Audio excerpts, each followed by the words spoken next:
90களின் காலகட்டத்துல சி.என். அண்ணாதுரைக்கு ஆட்சிக்கு முன்னாடி மத்திய அரசால இந்தியா முழுக்க இந்திய பயங்கரமா திணிச்சாங்க. எல்லா மாநிலத்திலயும் இந்திய முதன்மை மொழியா வைக்கணும் அப்படின்னு ரொம்பவே தீவிரம் காட்டுனாங்க. ஆனா தென்னிந்தியாவுல குறிப்பா தமிழ்நாட்டுல இதுக்குன்னே ஒரு மாணவர் படை இந்தி நீங்க முதன்மை மொழியா வச்சா நாங்க எதிர்த்து போராடுவோம் அப்படின்னு புறநானூறு அப்படின்ற ஒரு அமைப்பு மூலியமா அதை எதிர்த்து நின்னாங்க. அந்த அமைப்போட தலைவர் தான் நம்ம செழியன் சிவா. இந்த அமைப்போட முக்கியமான குறிக்கோளே அந்தந்த மாநிலங்கள்ல அவங்க தாய்மொழி தான் முதன்மையா இருக்கணும் அப்படின்னு அவங்களோட காலேஜ் டைம்ல இந்திக்கு எதிராக ஒரு மிகப்பெரிய போராட்டமே நடத்துறாங்க. அந்த போராட்டத்துல எதிர்பாராத விதமா சிவாவோட நண்பர் ஒருத்தர் இறந்துடுறாரு. அந்த இறப்ப அவரால் தாங்கவே முடியல. எதுக்காக நம்ம போராடணும்? நம்ம அப்பா அம்மா நம்மள கஷ்டப்பட்டு படிக்க வைக்கிறாங்க. நம்ம ஏன் இந்திக்கு எதிராக போராடணும்? அது எல்லாமே அரசியல்வாதிங்க பார்த்த பகம் அப்படின்னு இதுக்கப்புறம் இந்த புறநானூறு அமைப்பை கலைக்கிறாரு. அதோட மொத்த மாணவர்களும் நீங்க இப்ப உங்க குடும்பத்தை பாருங்க அப்படின்னு ஒரு சராசரி வாழ்க்கைக்கு சிவகார்த்திகேயன் மாறுறாரு. இப்படியே ரொம்ப வருஷம் கழிச்சு சிவாவும் ரயில்வே டிபார்ட்மெண்ட்ல வேலைக்கு ட்ரை பண்றாரு. அவருக்கு ஒரு தம்பியும் இருக்காங்க. அப்பா அம்மா கிடையாது. சோ ரயில்வே டிபார்ட்மெண்ட்ல வேலை கிடைக்கணும்னா சாதாரண விஷயமே கிடையாது. அதுக்கு ஹிந்தி தெரிஞ்சிருக்கணும். ஏன்னா இந்தியா முழுக்க ஹிந்தி இருந்தா தான் அரசாங்க வேலை அப்படின்ற ஒரு நிர்ணயமே வந்துட்டு. சோ அதனாலேயே நம்ம சிவாவும் அங்க ஹிந்தி கத்துக்கலாம் அப்படின்னு சொல்லி ட்ரை பண்றாரு. ஆனா நம்ம சிவாவோட தம்பி அவர் கல்லூரி படிக்கிற காலகட்டத்துல எப்படி இருந்தாரோ அதே மாதிரி இந்தி எதிர்த்து போராடணும் அப்படின்ற ஒரு வழியில் தான் அவரு இருக்காரு. இதெல்லாம் ஒரு பக்கம் இருக்கு. அப்போதைய தமிழ்நாடு முதல்வரும் இந்திக்கு ஆதரவா தான் இருக்காரு. அவர் இந்தி எப்படியாச்சும் தமிழ்நாட்டுல ஒரு முதன்மை மொழியை கொண்டு வரணும் அப்படின்னு சொல்லி ஏகப்பட்ட சட்ட மசோதா அப்பதான் ஜெயம் ரவி என்ட்ரி ஆகுறாரு. ரவிக்கும் சிவாக்கும் ஏற்கனவே ஒரு பஞ்சாயத்து. காலேஜ் படிக்கிற டைம்ல இந்திக்கு எதிராக போராட்டம் பண்ற பேர்ல ஒரு ட்ரெயினை கொளுத்திருப்பாங்க. அந்த ட்ரெயினை சம்பவத்தை நம்ம தடுத்து நிறுத்தணும்னு சொல்லி ஜெயம் ரவி உள்ள வரும்போது எதிர்பாராத விதமா 2 பேத்துக்கும் சண்டையில சிவா ஜெயம் ரவியோட ஒரு கட்ட விரல வெட்டிறாரு. என்னோட கட்ட விரல வெட்டவன நான் பழி வாங்கணும் அப்படின்னு சொல்லி அது யாருன்னு கண்டுபிடிக்கணும்னு புறநானூறு இயக்கத்தோட தலைவனை அவர் தேடிட்டு இருக்காரு. இந்த மாதிரியான ஒரு காலகட்டத்தில் தான் சிவாவும் எப்படியாச்சும் ஹிந்தி கத்துக்கணும், என்னோட குடும்பத்தை நல்ல நிலைமைக்கு கொண்டு வரணும் அப்படின்னு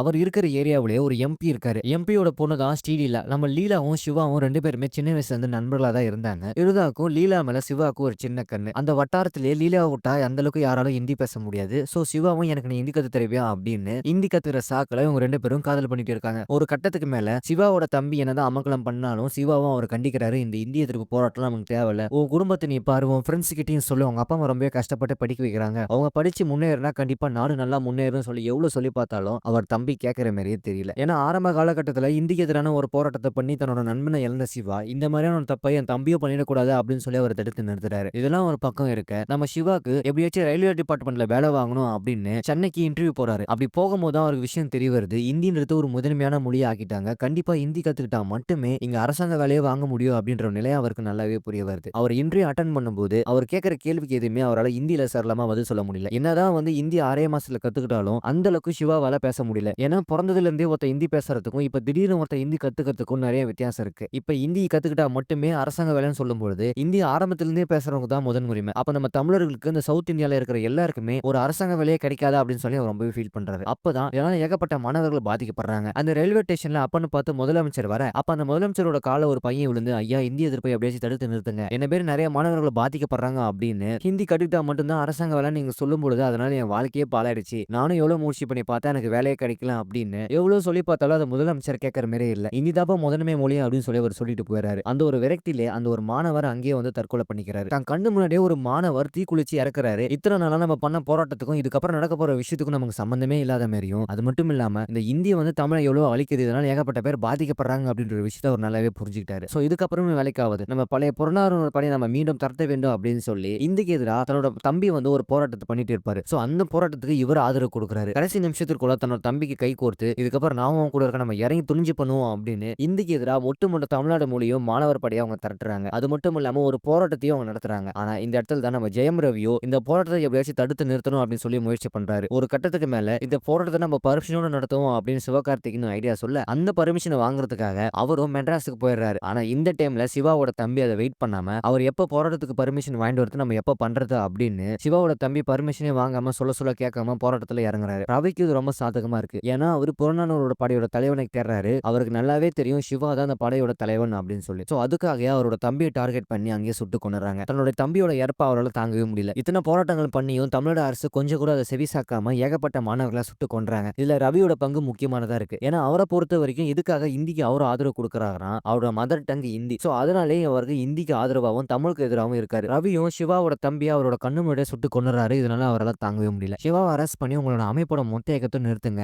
இந்தி தான் இந்தியாவோட முதன்மை மொழியாகும் அப்படின்னு சொல்லி எவ்வளவு ட்ரை பண்றாரு. ஆனா சிவா கொஞ்சம் கூட கேட்காம எங்களோட கடைசி மூச்சுல தமிழ் இருக்கிற வரைக்கும் எங்களோட தாய்மொழி தான் என்னோட முதன்மையான மொழி அப்படின்னு சொல்லி அங்கே இது பண்றாரு. ரவியும் சிவாவை அரெஸ்ட் பண்ணி ரொம்பவே சித்திரவதை பண்றாரு. ஆனா பக்கத்துல இருக்கிற ஒரு ஆபீசர் அவரால் பார்த்துட்டு சும்மா இருக்க முடியாது. முடியல. ஏன்னா அவரும் தமிழ்க்காரர் தான். சோ என்னோட இனத்துல ஒருத்தன் இப்படி சித்திரவதை பண்றான் அப்படின்னு சொல்லி சிவாவ அவர் தப்பிக்க விட்டுறாரு. ஒரு கட்டத்துக்கு மேல ரவியும் பயங்கர அப்செட் ஆயிடுறாரு. சோ இதுக்கப்புறம் ஒரே எதிர்ப்பு. எப்படியாச்சு இந்தியா முழுக்க இந்திய திணிக்காம அவரவர் தாய்மொழியில நான் அவரோட கல்வி கற்றணும் அப்படின்னு சொல்லி, ஆனா இதெல்லாம் தமிழ்நாட்டுல கத்துன வேலைக்காவது நம்ம டெல்லியில போய் கத்தணும் அப்படின்னு டெல்லி இந்திரா காந்தியோட கார மறிச்சு, நீங்க இந்தி ஏன் இப்படி பண்றீங்க? எங்களோட தாய்மொழியை எங்களுக்கு முதன்மை மொழியா கொடுங்க அப்படின்னு கேட்கிறாரு. அதுக்கு இந்திரா காந்தியும் ஒன்னும் பிரச்சனை இல்ல. தென்னிந்தியா முழுக்க இருக்கிற எல்லா மக்கள்கிட்டயும் நீங்க ஓட்டு வாங்கிட்டு வாங்க. உங்களுக்கு ஹிந்தி வேணுமா? இல்ல உங்களோட தாய்மொழி வேணுமா? இது உங்களோட முதன்மையான வேணும். நீங்க இந்திய ஆதரிக்கிறீங்களா? இல்ல எதிர்க்கிறீங்களா? அப்படின்ற ஒரு ஓட் லிஸ்ட் மாரி கேட்கறாங்க. நம்ம சிவாவும் நல்ல ஐடியாவா இருக்கே. நான் அத பண்றேன் அப்படின்னு சொல்லி தென்னிந்தியா முழுக்க எல்லாத்தையும் அப்படி பண்ண பார்க்கறாங்க. ஆனா ரவியும் தமிழ்நாடோட முதலமைச்சரும் அத பண்ண விடாம தடுக்குறாங்க. அது மட்டும் இல்லாம இந்திரா காந்திக்கும் அந்த அளவுக்கு பெருசா ஆட்சி பலம் இல்ல. ஏன்னா அவங்கள பொறுத்தவரைக்கும் இவன் எப்படியோ பண்ணிட்டு வரமாட்டான். அப்படியே பண்ணிட்டு வந்தாலும் நான் ஏன் சொல்றத செய்யணும் அப்படின்னு சொல்லி அவங்க ஆட்சி திமிர பயன்படுத்தி எல்லாமே தடுத்து நிறுத்துறாங்க. சிவாவும் ஒட்டுமொத்த தமிழ்நாட்டையும் தொண்டு திரட்டி எல்லா மூலியமா மாணவர்கள்கிட்டயும் மக்கள்கிட்டயும் எல்லார்கிட்டயும் தன்னோட ஓட்ட சேகரிக்கிறாரு. ஆனா ரவியும் எப்படியாச்சும் தடுத்து நிறுத்தி ஆகணும் அப்படின்னு சொல்லி எத்தனையோ முயற்சிகள் பண்றாரு. ஒரு கட்டத்துக்கு மேல எல்லா ஓட்டி திரண்டு கோயம்புத்தூர்ல இருந்து டெல்லிக்கு அனுப்புறதா ஒரு பேச்சு. ஆனா இந்திரா காந்தியே கோயம்புத்தூருக்கு வராங்க அப்படின்ற ஒரு விஷயம் தெரிஞ்ச உடனே நம்ம இந்திரா காந்தி கையிலே கொடுத்துருவோம் அப்படின்னு கோயம்புத்தூர்லயே ஓட்டு போட்ட எல்லா லிஸ்ட்டும் வந்துரும் அப்படின்னு சொல்லி இந்திரா காந்தி அவங்க வராங்க. சோ எல்லாரும் அவள வெயிட் பண்றாங்க. ஆனா ரவியும் அதை எப்படியாச்சும் தடுத்து நிறுத்துறாரு. சோ சிவா பொள்ளாச்சியில தான் இருக்காரு அப்படின்ற ஒரு விஷயம் தெரிஞ்ச உடனே அங்க படையை திரட்டி பொள்ளாச்சி ஊர் மக்களை பயங்கரமா டார்ச்சர் பண்ணி அங்கேயே குடும்பப்படுத்துறாரு. எல்லாத்தையும் சுட்டு கொன்றாரு. சோ கொஞ்சம் கூட மனித தன்மையே இல்லாம நம்ம ரவியும் ரொம்ப மிருகத்தனமா நடந்துக்கிட்டாரு. ஆனா எப்படியோ சிவா எல்லாத்தையும் தடுத்து நிறுத்தி கடைசியில எல்லா ஓட்டர் லிஸ்ட்லயும் நம்ம இந்திரா காந்தி கிட்ட சேர்த்துறாங்க. அவங்களும் ஒரு கட்டத்துக்கு மேல சரி மக்களுக்கு எது பிடிச்சிருக்கோ நான் அதையே செய்யறேன் அப்படின்னு கடைசியா மும்மொழி கொள்கையை எடுத்துட்டு இருமொழி கொள்கையை வைக்கிறாங்க. அதாவது தமிழும் ஆங்கிலமும் எந்தெந்த மாநிலங்களுக்கு எந்தெந்த தாய்மொழியா இருக்கோ அது மட்டும் இல்லாம ஆங்கிலத்தையும் சேர்த்துக்கலாம் அப்படின்ற ஒரு அதிகாரத்தை அவங்க வெளியிடுறாங்க. அதோட தமிழ்நாட்டுல அந்த ஆட்சியும் கவிழ்ந்து சி.என். அண்ணாதுரையோட ஆட்சியும் மீண்டும் வருது. இதனால மாணவர்களிடையும் மக்களிடையே ஒரு மிகப்பெரிய ஆதரவு எடுக்குது. சோ தமிழ்நாட்டுக்கு எதிராக இந்தி எதிர்ப்பு போராட்டம் அப்படின்ற ஆரம்பிச்சவரே நம்ம சி.என். அண்ணாதுரை தான். அவரோட பங்கு தமிழ்நாட்டுக்கு ஒரு மிகப்பெரிய ஒரு பங்கா இருக்கு. அது மட்டும் இல்லாம ரவிக்கும் சிவாக்கும் நடந்த சண்டையில ரவி இறந்துறாரு. ஒரு கட்டத்துக்கு மேல என்னதான் நீங்க உங்களோட மொழியை திணிச்சாலுமே எங்க மொழியை தான் நாங்க முதன்மையா வைப்போம் அப்படின்றத தமிழ்நாட்டு மக்கள் மிகவும் ஆணித்தரமா சொல்லியிருக்காங்க. இதெல்லாம் 90 காலகட்டத்தில் நடந்த ஒரு விஷயம். சோ சி.என். அண்ணாதுரை காலத்துல இருந்தே தமிழுக்காகவும் தமிழ்நாட்டுக்காகவும் அவர் எவ்வளவு பண்ணிருக்காங்க அப்படின்றது இந்த படத்துல ரொம்ப டீட்டெயிலா சொல்லியிருக்காங்க. இதனால ஏகப்பட்ட மாணவர்கள் உயிரிழந்திருக்காங்க. ஏகப்பட்ட பேர் தன்னோட உயிரை தியாகம் பண்ணியிருக்காங்க. சோ இப்படிப்பட்ட ஒரு படத்தை கண்டிப்பா எல்லாரும் பார்க்கணும். ஒரு ஆகச்சிறந்த ஒரு அரசியல் படமா அந்த படத்தை எடுத்திருக்காங்க. சோ பராசக்தி படத்தோட ஃபுல் மூவி எக்ஸ்பிளைன் வீடியோ உங்களுக்கு பிடிச்சிருந்தா மறக்காம நம்ம சேனல் நீங்க சப்ஸ்கிரைப் பண்ணுங்க. 90களின் காலகட்டத்துல சி.என். அண்ணாதுரைக்கு ஆட்சிக்கு முன்னாடி மத்திய அரசால இந்தியா முழுக்க இந்திய பயங்கரமா திணிச்சாங்க. எல்லா மாநிலத்திலையும் இந்திய முதன்மை மொழியா வைக்கணும் அப்படின்னு ரொம்பவே தீவிரம் காட்டினாங்க. ஆனா தென்னிந்தியாவுல குறிப்பா தமிழ்நாட்டுல இதுக்குன்னே ஒரு மாணவர் படை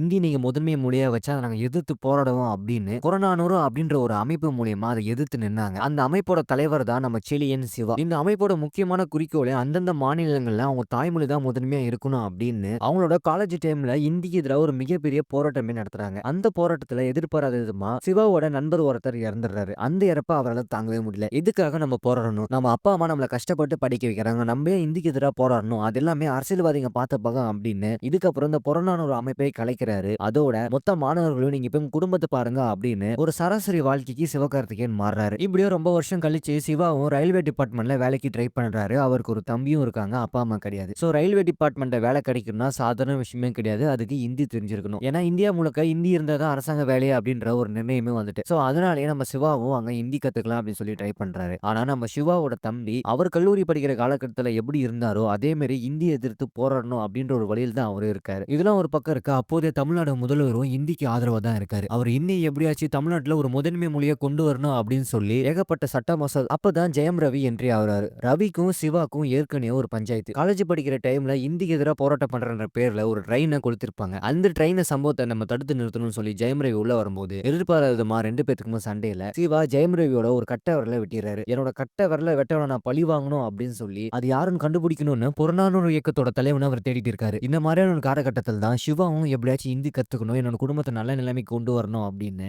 அவர் இருக்கிற ஏரியாவிலேயே ஒரு எம்பி இருக்காரு. எம்பியோட பொண்ணு தான் ஸ்ரீலீலா. நம்ம லீலாவும் சிவாவும் 2 பேருமே சின்ன வயசுல இருந்து நண்பர்களா தான் இருந்தாங்க. இருந்தாக்கும் லீலா மேல சிவாவுக்கும் ஒரு சின்ன கண்ணு. அந்த வட்டாரத்திலேயே லீலாவை விட்டா அந்த அளவுக்கு யாராலும் ஹிந்தி பேச முடியாது. சோ சிவாவும் எனக்கு நீ ஹிந்தி கத்து தருவியா அப்படின்னு ஹிந்தி கத்துக்கிற சாக்குல இவங்க 2 பேரும் காதல் பண்ணிட்டு இருக்காங்க. ஒரு கட்டத்துக்கு மேல சிவாவோட தம்பி என்னதான் அமக்கலம் பண்ணாலும் சிவாவும் அவர் கண்டிக்கிறாரு. இந்த இந்திய எதிர்ப்பு போராட்டம் நமக்கு தேவையில்ல. உன் குடும்பத்தை நீ பாரு, உன் ஃப்ரெண்ட்ஸ் கிட்டயும் சொல்லு, அவங்க அப்பா அம்மா ரொம்ப கஷ்டப்பட்டு படிக்க வைக்கிறாங்க, அவங்க படிச்சு முன்னேறினா கண்டிப்பா நாடு நல்லா முன்னேறும் சொல்லி எவ்வளவு சொல்லி பார்த்தாலும் அவர் தம்பி கேட்கிற மாதிரியே தெரியல. ஏன்னா ஆரம்ப காலகட்டத்துல இந்திக்கு எதிரான ஒரு போராட்டத்தை பண்ணி தன்னோட நண்பனை இழந்த சிவா இந்த மாதிரியான ஒரு தப்பை என் தம்பியும் பண்ணிடக்கூடாது அப்படின்னு சொல்லி அவர் தடுத்து நிறுத்துறாரு. இதெல்லாம் ஒரு பக்கம் இருக்க நம்ம சிவாக்கு எப்படியாச்சும் ரயில்வே டிபார்ட்மெண்ட்ல வேலை வாங்கணும் அப்படின்னு சென்னைக்கு இன்டர்வியூ போறாரு. அப்படி போகும்போது தான் அவருக்கு விஷயம் தெரிய வருது, இந்தின்றது ஒரு முதன்மையான மொழியை ஆக்கிட்டாங்க. கண்டிப்பா ஹிந்தி கத்துக்கிட்டா மட்டுமே இங்க அரசாங்க வேலைய வாங்க முடியும் அப்படின்ற ஒரு நிலை அவருக்கு நல்லாவே புரிய வருது. அவர் இன்டர்வியூ அட்டெண்ட் பண்ணும்போது, அவர் கேட்கிற கேள்விக்கு எதுவுமே அவரால ஹிந்தியில சரளமா பதில் சொல்ல முடியல. என்னதான் வந்து ஹிந்தி 6 மாசத்துல கத்துக்கிட்டாலும், அந்த அளவுக்கு சிவாவால பேச முடியல. ஏன்னா பொறந்ததுல இருந்தே ஒருத்தன் ஹிந்தி பேசுறதுக்கும், இப்ப திடீர்னு ஒருத்தன் ஹிந்தி கத்துக்கிறதுக்கும் நெறைய வித்தியாசம் இருக்கு. இப்ப ஹிந்தி கத்துக்கிட்டா மட்டுமே அரசாங்க வேலைன்னு சொல்லும்பொழுது, ஹிந்தி ஆரம்பத்துல இருந்தே பேசுறவங்க தான் முதன் உரிமை. அப்ப நம்ம தமிழர்களுக்கு இந்த சவுத் இந்தியால இருக்கிற எல்லாருக்குமே ஒரு அரசாங்க வேலையே கிடைக்காதா அப்படின்னு சொல்லி அவர் ரொம்பவே ஃபீல் பண்றாரு. அப்பதான் இதனால ஏகப்பட்ட மாணவர்கள் பாதிக்கப்படுறாங்க. அந்த ரயில்வே ஸ்டேஷன்ல அப்பன்னு பார்த்து முதலமைச்சர் வர, அப்ப அந்த முதலமைச்சரோட கால்ல ஒரு பையன் விழுந்து, "ஐயா இந்தி எதிர்ப்பை எப்படியாச்சும் தடுத்து நிறுத்துங்க. என்ன பேரு நெறைய மாணவர்கள் பாதிக்கப்படுறாங்க" அப்படின்னு ஹிந்தி கத்துக்கிட்டா மட்டும் தான் அரசாங்க வேலைன்னு நீங்க சொல்லும்பொழுது, அதனால என் வாழ்க்கையே பாழாயிடுச்சு. நானும் எவ்வளவு முயற்சி பண்ணி பார்த்தேன் எனக்கு வேலையே கிடைக்கல அப்படின்னு எவ்வளவு சொல்லி பார்த்தாலும் அத முதலமைச்சர் கேட்கிற மாரியே இல்ல. "ஹிந்தி தாப்பா முதன்மை மொழி" அப்படின்னு சொல்லி அவர் சொல்லிட்டு போயிறாரு. அந்த ஒரு விரக்தியிலே அந்த ஒரு மாணவர் அங்கேயே வந்து தற்கொலை பண்ணிக்கிறாரு. தன் கண்ணு முன்னாடியே ஒரு மாணவர் தீக்குளிச்சு இறக்குறாரு. இத்தன நாளா நம்ம பண்ண போராட்டத்துக்கும், இதுக்கப்புறம் நடக்க போற விஷயத்துக்கும் நமக்கு சம்மந்தமே இல்லாத மாரியும், அது மட்டும் இல்லாம இந்த இந்திய வந்து தமிழ எவ்வளோ அழிக்குது. இதனால ஏகப்பட்ட பேர் பாதிக்கப்படுறாங்க அப்படின்ற ஒரு விஷயத்த அவர் நல்லாவே புரிஞ்சுக்கிட்டாரு. சோ இதுக்கப்புறமும் வேலைக்காவது. நம்ம பழைய புறநானூறு படி நம்ம மீண்டும் தரத்த வேண்டும் அப்படின்னு சொல்லி, இந்திக்கு எதிரா தன்னோட தம்பி வந்து ஒரு போராட்டத்த பண்ணிட்டு இருப்பாரு. சோ அந்த போராட்டத்துக்கு இவர் ஆதரவு குடுக்குறாரு. கடைசி நிமிஷத்திற்குள்ள தன்னோட தம்பிக்கு கை கோர்த்து, இதுக்கப்புறம் நானும் உன் கூட இருக்கேன். நம்ம இறங்கி துணிஞ்சு பண்ணுவோம் அப்படின்னு இந்திக்கு எதிரா ஒட்டுமொத்த தமிழ்நாடு மொழியும் மாணவர் படையா அவங்க திரட்டுறாங்க. அது மட்டும் இல்லாம ஒரு போராட்டத்தையும் அவங்க நடத்துறாங்க. ஆனா இந்த இடத்துல தான் நம்ம ஜெயம் ரவியோ இந்த போராட்டத்தை எப்படியாச்சும் தடுத்து நிறுத்தணும் அப்படின்னு சொல்லி முயற்சி பண்றாரு. ஒரு கட்டத்துக்கு மேல இந்த போராட்டத்தை நம்ம பர்மிஷனோட நடத்துவோம் அப்படின்னு சிவகார்த்திகேயன் ஐடியா சொல்ல, அந்த பர்மிஷனை வாங்குறதுக்காக அவரும் மெட்ராஸுக்கு போயிடுறாரு. ஆனா இந்த டைம்ல சிவாவோட தம்பி அதை வெயிட் பண்ணாம, அவர் எப்ப போராட்டத்துக்கு பர்மிஷன் வாங்கிட்டு வரது நம்ம எப்ப பண்றது அப்படின்னு சிவாவோட தம்பி பர்மிஷனே வாங்காம சொல்ல சொல்ல கேட்காம போராட்டத்துல இறங்குறாரு. ரவிக்கு இது ரொம்ப சாதகமா இருக்கு. ஏன்னா அவரு புறநானூரோட படையோட தலைவனை தேடுறாரு. அவருக்கு நல்லாவே தெரியும் சிவா தான் அந்த படையோட தலைவன் அப்படின்னு சொல்லி. சோ அதுக்காக அவரோட தம்பியை டார்கெட் பண்ணி அங்கேயே சுட்டு கொன்னுறாங்க. தன்னுடைய தம்பியோட இறப்ப அவரால தாங்கவே முடியல. இத்தனை போராட்டங்கள் பண்ணியும் தமிழக அரசு கொஞ்சம் கூட அதை செவிசாக்காம ஏகப்பட்ட மாணவர்களை சுட்டு கொன்றாங்க. இதுல ரவியோட பங்கு முக்கியமானதா இருக்கு. ஏன்னா அவரை பொறுத்த வரைக்கும் இதுக்காக இந்திக்கு அவர் ஆதரவு கொடுக்கறாருன்னா அவரோட மதர் டங் ஹிந்தி. சோ அதனாலேயே அவருக்கு இந்திக்கு ஆதரவாகவும் தமிழுக்கு எதிராகவும் இருக்காரு. ரவியும் சிவாவோட தம்பியை அவரோட கண்ணு முன்னாடியே சுட்டு கொன்னுறாரு. இதனால அவரால தாங்கவே முடியல. சிவாவை அரெஸ்ட் பண்ணி உங்களோட அமைப்போட மொத்த இயக்கத்தை நிறுத்துங்க.